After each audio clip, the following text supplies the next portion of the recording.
Hey guys, welcome back to Andy's Dinosaur Reviews, and today we are going to take a look at the final 5 of the brand new Jurassic World Captivz Clash Edition line from Toymonster International. As you can see with this round, we have, again, 5 different new figures, 2 of which are the very rare and limited edition versions of the Velociraptor Blue and Tyrannosaurus. So one's kind of a silver color, one's a golden color. We also have I guess it would be more of like a juvenile version of an Ankylosaurus. We also have a Mosasaurus and the brand new Spinosaurus as well. So we've got 5 very cool figures here, 2 of which are brand new figures all together with the Spino and the Ankylosaurus. We have had an Ankylosaurus in the past in the Captivz line, but that was bumpy. We did not have well, I don't know if this is an adult or a juvenile. It's really hard to tell, but we didn't have that version, and we also, again, did not have a Spinosaurus in the line prior. But very cool stuff here on the part of Toymonster International, so let's go ahead and jump straight to a closer look at these right now. We will begin with the Ankylosaurus, and the Ankylosaurus definitely looks pretty fun, but I feel like the head sculpt does look a little bit strange. I'm not really too sure what it is exactly about it, but it definitely looks a little off to me. But sculpt-wise, again, the detail does look pretty nice on it. You have a bluish coloration for the majority of the body. Again, kind of giving it almost a bumpy type of a look with the blues, because that's the coloration of bumpy, but not exactly this tone of blue. So I guess at the same time, it's its own unique individual version of an Ankylosaurus. But I just feel like the proportions look a little bit strange for it. Like the head looks a little bit too big, kind of. The tail maybe a little too short. To really make this an adult, it kind of looks more to me like a juvenile, but who knows, I could be wrong. Regardless, again, we have the bluish coloration, and the majority of it is just all that blue, and then we have like a dry brushing over top, like a light blue or a light gray that dry brushes over the majority of the figure. But you can see that like the armored area and everything does look pretty good as far as a detailing standpoint goes. The eyes are painted with a black, and they have kind of like a white line under them. The eyes are placed pretty nicely, which is definitely a plus. The inside of the mouth sports a reddish tone for the tongue. You can see the tongue itself in there. You can also see like the nostrils and stuff there at the tip of the snout of the Ankylosaurus. And the Ankylosaurus in general kind of has almost like a fighting stance to it, as it's kind of like planted its legs into the ground. The tail is obviously swinging to kind of insinuate that it's going to attack or even threatening to attack.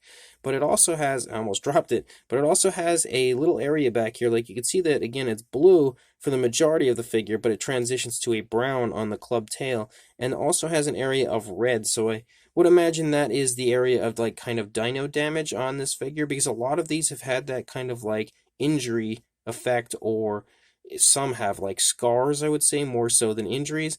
This one has the blood on the club tail. It also sports a glossy look for the blood, and I'm thinking that maybe the blood is meant to insinuate the blood of another dinosaur after it's been struck by the tail here of the Ankylosaurus. I don't know that that is exactly the idea behind it, but if so, that's actually really cool, very interesting, something I've never really seen before. But if this is meant to be maybe just an injury to the club tail, I feel like it would be a little tough to injure that area of an Ankylosaurus, but who knows exactly what they were going for. I also will say that the curve there in the tail is really nicely shown in the sculpt. Like you can even see the spikes leading out from the side of the tail and how they curve with it. That looks really cool. Very nice detailing there on the part of Toymonster International. You can also see some beautiful scale detail and everything here on the underside. Even the underside sports that very nice dry brushing throughout.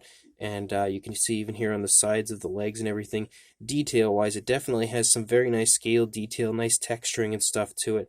And a pretty cool-looking Ankylosaurus. Certainly not my favorite of the Captivz line, but it's definitely a fun-looking version. Again, in my opinion, more of a juvenile version of an Ankylosaurus. Then we have the Mosasaurus, and we have reviewed the Mosasaurus in the past, so we don't need to review the actual sculpt of this one.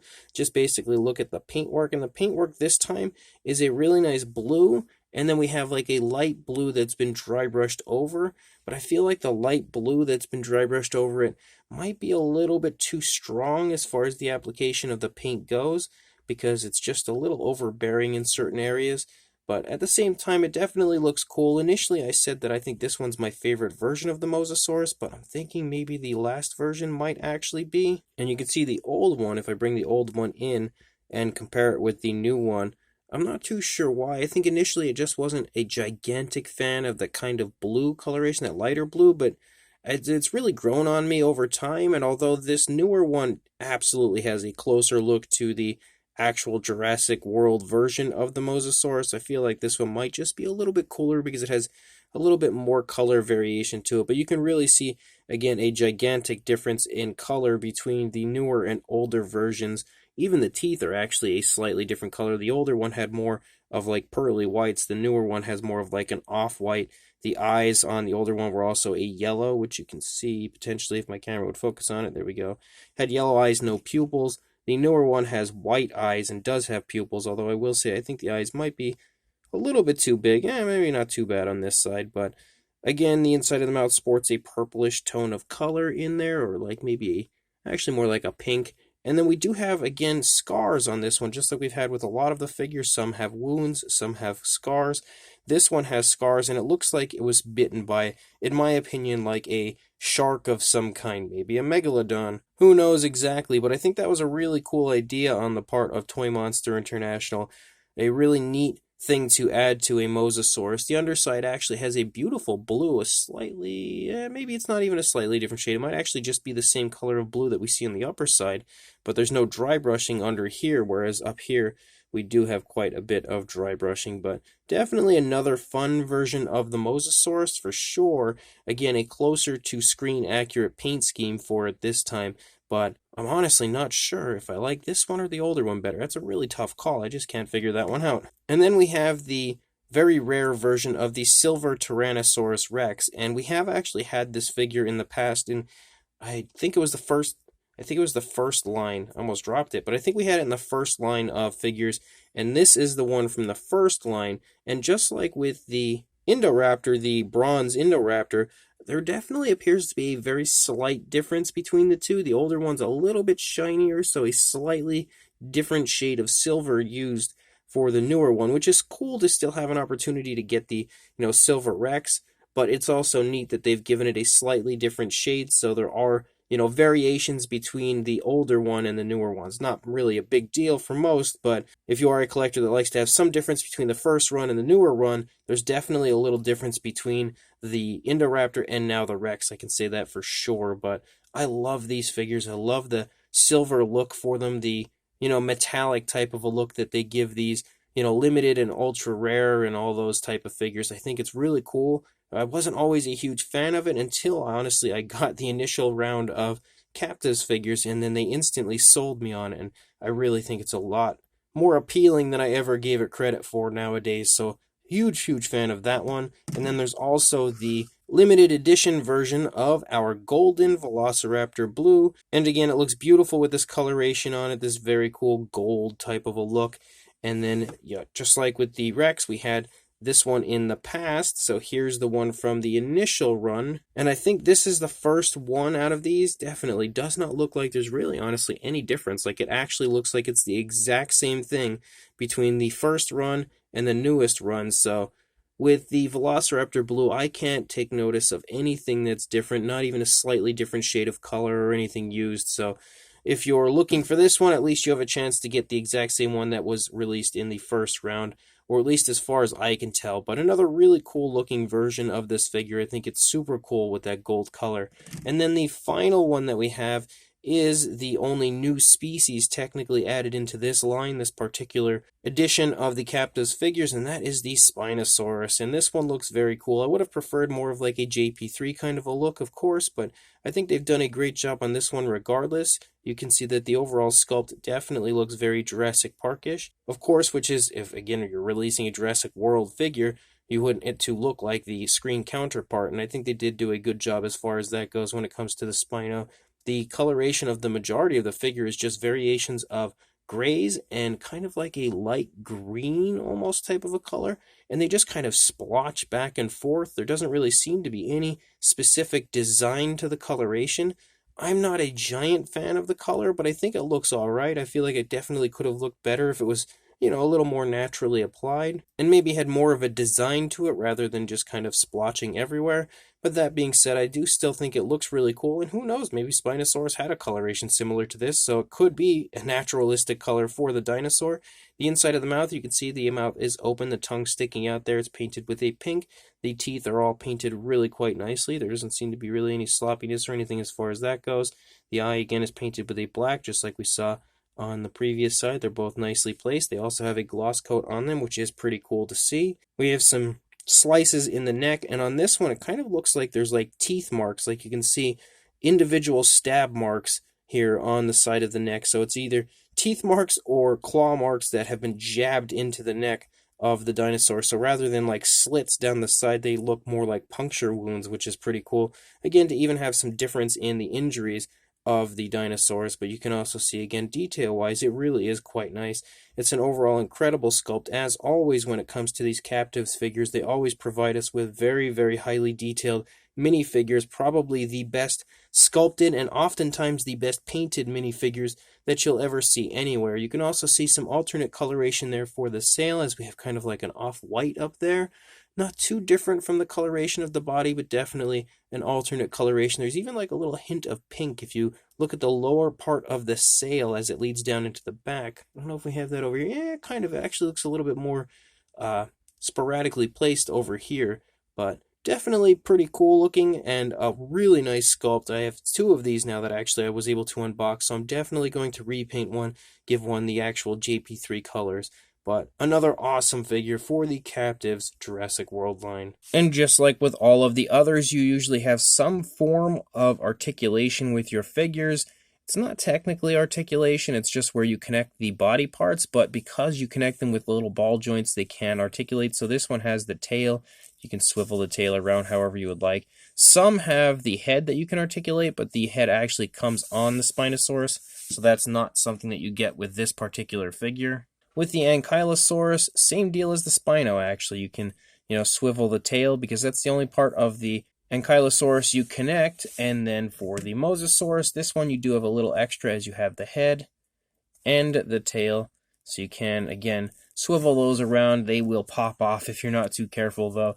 Velociraptor Blue also has the head and tail, and as does it fell over, but as does the Rex. Same deal, head and tails. So again, kind of some articulation, even though it's not technically articulation. You can still look at it as articulation if you would like.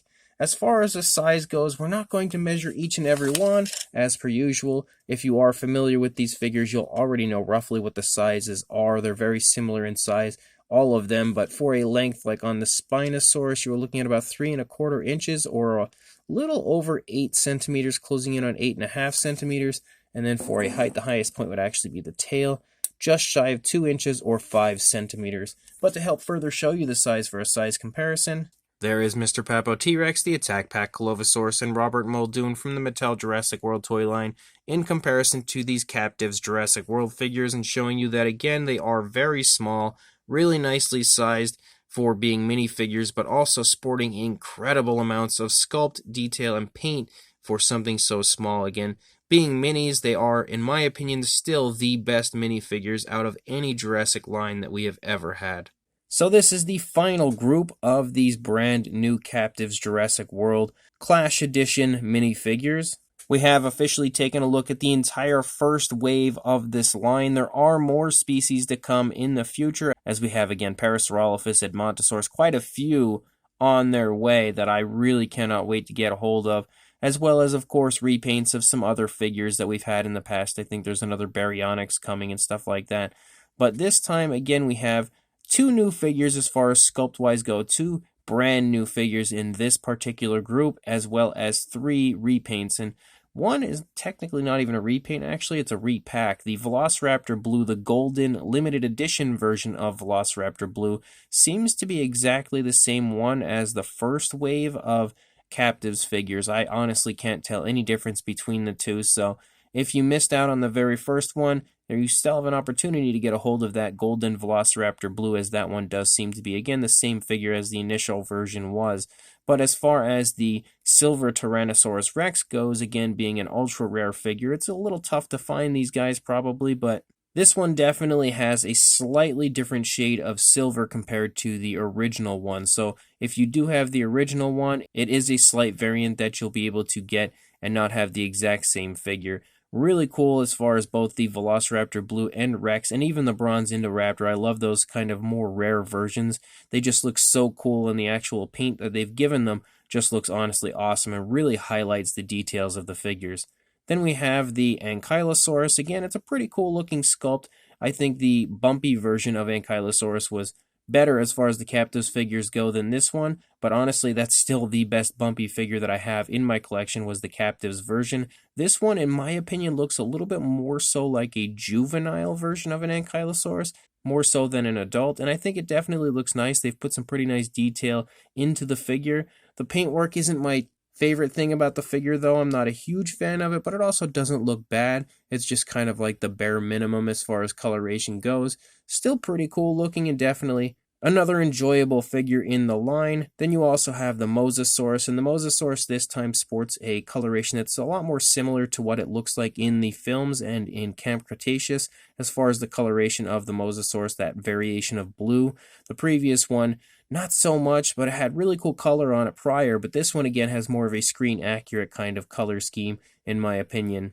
Gorgeous sculpt for sure, yet again, sporting incredible amount of detail for something so small, and is definitely a fun figure to add to the line. I love the scar on the side too, that kind of shark-like bite that we have on the side of the Mosasaurus looks so cool. Really neat idea, definitely a big fan of that. And then we have the Spinosaurus, and the Spinosaurus is absolutely an awesome addition to the line. Super excited to now have a Spinosaurus entering the line, and I think there's actually going to be another variant of the Spinosaurus coming in a later wave of these Clash Edition figures. I think I had seen an image of an alternate version somewhere, so something for sure to look forward to in the future would be the alternate variation of that Spino, but the sculpt looks really good on this one, and the paint application also looks pretty decent. Again, it's not my favorite paint scheme of a Spinosaurus, but it also does not look bad, and definitely has a very unique look to it.